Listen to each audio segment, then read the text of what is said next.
nome é Gustavo e trabalho como vigilante noturno em um dos lugares mais carregados de histórias que você pode imaginar. O cemitério São João Batista, no Rio de Janeiro. Desde o dia em que comecei, há cerca de 8 anos, ouvi inúmeros relatos sobre eventos estranhos, mas nunca dei muita atenção. Porém, há alguns meses, vivi algo que mudou completamente minha visão sobre o que acontece naquele lugar após o pôr do sol. Naquela noite específica, o céu estava limpo, com uma lua cheia que iluminava os túmulos de mármore e granito. Meu turno começou como sempre. Caminhadas pela extensa área do cemitério, verificando portões, checando possíveis sinais de invasões ou vandalismo. Era uma rotina solitária, mas eu já estava acostumado com o silêncio pesado que paira no ar.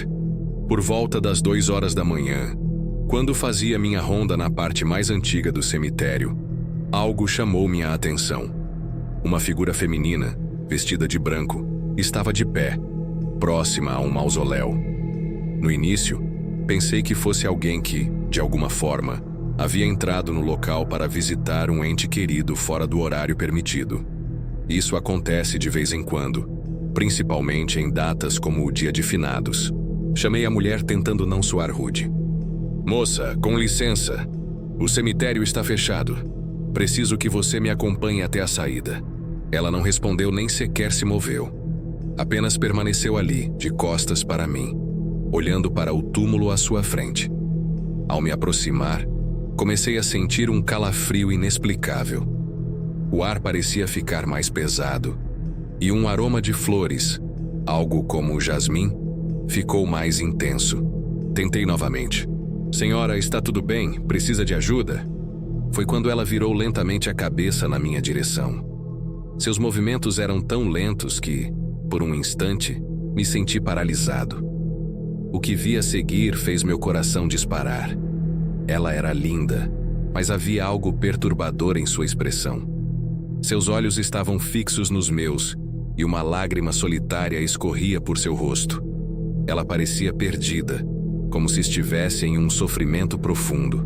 Decidi me aproximar, mas assim que dei um passo em sua direção, ela começou a andar lentamente em direção ao interior do cemitério, sem dizer uma única palavra.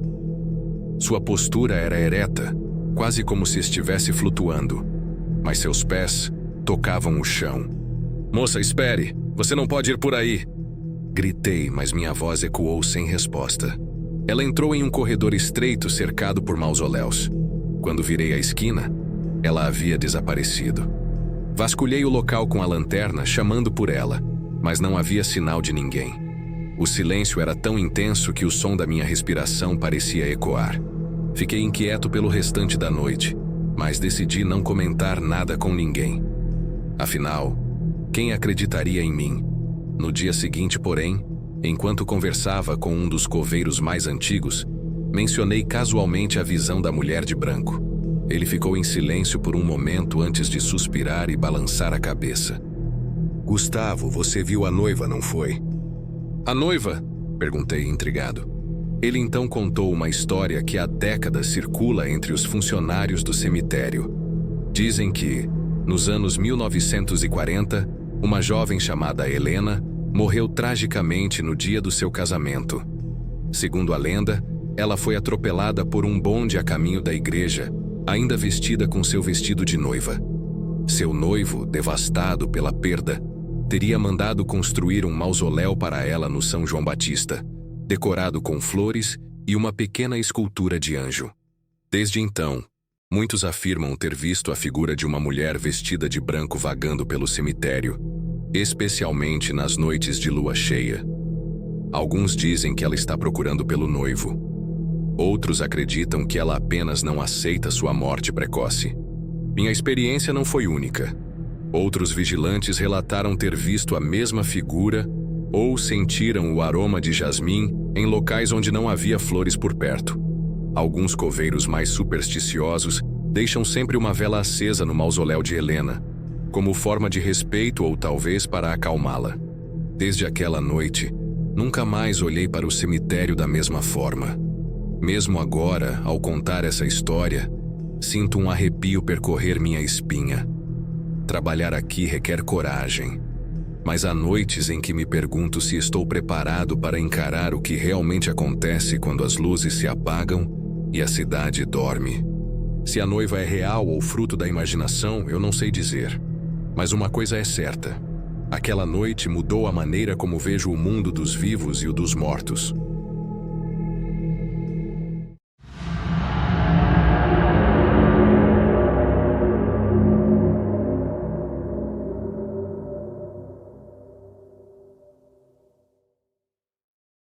Meu nome é Paulo e trabalho como entregador em uma empresa de logística no Rio de Janeiro. Já rodei por praticamente toda a cidade, enfrentando morros íngremes, vielas estreitas e até áreas perigosas. Mas nada, absolutamente nada, se compara ao que vivi numa entrega noturna na Floresta da Tijuca. Era uma noite chuvosa, daquelas que deixam a cidade ainda mais caótica. Meu chefe me pediu para fazer uma entrega urgente para uma casa isolada próxima ao Parque Nacional da Tijuca. Embora relutante, aceitei o serviço. O endereço ficava em uma das estradas secundárias da floresta, um lugar onde o sinal de celular desaparece e a iluminação pública é quase inexistente. Cheguei à entrada por volta das 11h30. A chuva havia diminuído, mas a neblina era tão densa que meus faróis mal conseguiam iluminar o caminho. A única coisa que se ouvia era o som das gotas caindo nas folhas e o motor do meu carro. À medida que avançava, comecei a sentir uma sensação estranha, como se estivesse sendo observado. A estrada estava completamente deserta e as árvores altas formavam um túnel natural, bloqueando qualquer visão do céu. Apesar do desconforto, segui em frente, tentando me concentrar no GPS, que insistia em recalcular a rota.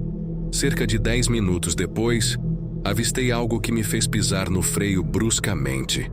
No meio da estrada, havia uma figura parada. Era uma mulher, vestida de preto, com os cabelos longos cobrindo o rosto. Ela estava descalça e completamente imóvel. Buzinei, esperando que ela saísse do caminho, mas ela não se mexeu. A chuva fina e a neblina tornavam a visão ainda mais surreal. Tomei coragem e abaixei o vidro da janela para gritar. "Senhora, tá tudo bem? Precisa de ajuda?" Ela ergueu lentamente o rosto, revelando olhos fundos quase sem vida e uma expressão de agonia. Antes que eu pudesse reagir, ela apontou para o lado da estrada, para um trecho escuro e denso da mata. Por instinto, liguei a trava das portas e engatei a ré. Mas ao olhar pelo retrovisor, vi outra figura, um homem, parado a poucos metros do meu carro. Ele também não parecia normal. Seus olhos refletiam a luz dos faróis, como os de um animal, e ele segurava algo na mão que parecia uma faca ou um pedaço de metal brilhante. Meu coração disparou. Decidi que não ficaria para descobrir o que quer que estivesse acontecendo. Acelerei o carro com tudo, desviando da mulher no meio da estrada. Enquanto passava por ela, senti um frio intenso invadir o veículo, como se tivesse entrado em um freezer. Olhei pelo retrovisor novamente e vi as duas figuras paradas no mesmo lugar, olhando para mim. Mas algo estava errado. Apesar da distância que eu já tinha percorrido, seus rostos ainda eram claramente visíveis, como se estivessem bem próximos. Quando finalmente cheguei ao endereço da entrega, minha respiração estava ofegante e minhas mãos tremiam. O cliente, um homem idoso, abriu a porta e notou meu estado. Ele perguntou se eu tinha vindo pela estrada da floresta. Confirmei, e sua expressão mudou para algo entre preocupação e pena. "Você viu eles, não foi?" Ele perguntou, quase sussurrando. Contei o que aconteceu, e ele balançou a cabeça lentamente. Segundo ele, a estrada era conhecida por aparições desde os anos 70, quando um casal foi brutalmente assassinado ali durante um assalto. Os corpos foram encontrados dias depois, mas os criminosos nunca foram presos. Desde então, muitas pessoas relataram ter visto o casal vagando pela estrada, como se buscassem justiça ou, quem sabe, vingança. Não sei se acredito em fantasmas, Mas aquela noite me marcou de uma forma que nunca esquecerei. Desde então, evito passar por estradas isoladas, principalmente na Floresta da Tijuca. Algumas coisas, por mais que tentemos explicar, parecem simplesmente destinadas a permanecer no mistério.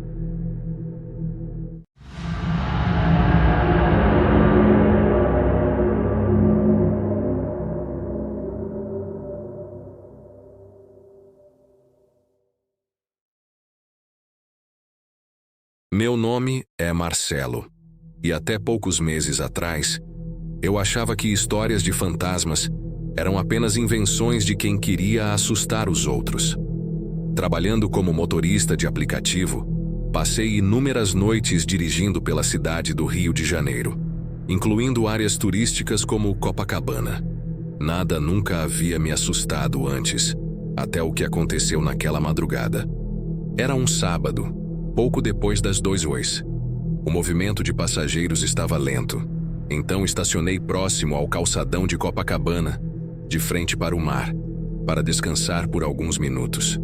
A brisa da noite era refrescante, e o som das ondas quebrando na areia tinha um efeito quase hipnotizante. Quase ninguém estava por ali, exceto por alguns poucos casais que caminhavam e os vendedores que fechavam suas barracas. Enquanto observava o movimento pelo retrovisor, vi uma figura surgir no calçadão. Era uma mulher jovem, de cabelos longos e pretos, vestindo um vestido branco que ia até os pés. Ela parecia perdida, andando lentamente na direção do mar. Achei estranho, principalmente por causa da roupa, que não combinava com a praia àquela hora. Parecia algo de outra época, como se fosse uma fantasia ou algo do tipo. Quando ela chegou mais perto da água, hesitei por um momento antes de sair do carro e perguntar se ela precisava de ajuda. "Moça, está tudo bem?" Perguntei, me aproximando com cuidado. Ela parou, mas não se virou. Apenas ficou ali, olhando para o mar. Seu silêncio me deixou desconfortável, mas ainda assim, insisti. "Tá perdida? Quer que eu chame alguém?" Sem responder, ela começou a andar, entrando na água lentamente. Aquilo me deixou em alerta, e corri até a beira para tentar impedi-la de ir mais fundo. "Ei, espera aí, é perigoso!" Antes que eu chegasse, ela já estava com a água na altura dos joelhos.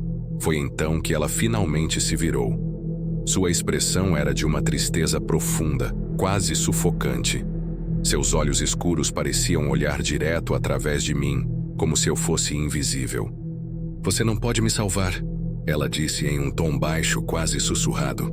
Aquilo me arrepiou. Eu queria perguntar o que ela queria dizer, mas em um piscar de olhos, ela simplesmente desapareceu. Um instante ela estava ali, e no outro, o espaço estava vazio. A água continuava calma, como se nada tivesse acontecido. Voltei para o carro em choque, tentando entender o que tinha acabado de acontecer. Por alguns minutos fiquei parado, incapaz de me mover ou pensar direito. Quando finalmente consegui ligar o carro, algo ainda mais perturbador aconteceu. O rádio, que estava desligado, ligou sozinho e começou a tocar uma música antiga, algo dos anos 50. Na manhã seguinte, ainda inquieto, decidi pesquisar se havia alguma história associada àquele trecho da praia. Descobri que há décadas, uma jovem tinha se jogado no mar após ser abandonada no altar pelo noivo. O caso aconteceu nos anos 50, e a tragédia foi muito comentada na época. Desde então, surgiram relatos de pessoas que viram uma mulher vestida de branco vagando pelo calçadão ou entrando no mar em noites tranquilas. Desde aquela noite passei a evitar pegar passageiros naquela região de madrugada. Por mais que tentasse racionalizar o que vi, algo dentro de mim sabia que aquilo não era fruto da minha imaginação.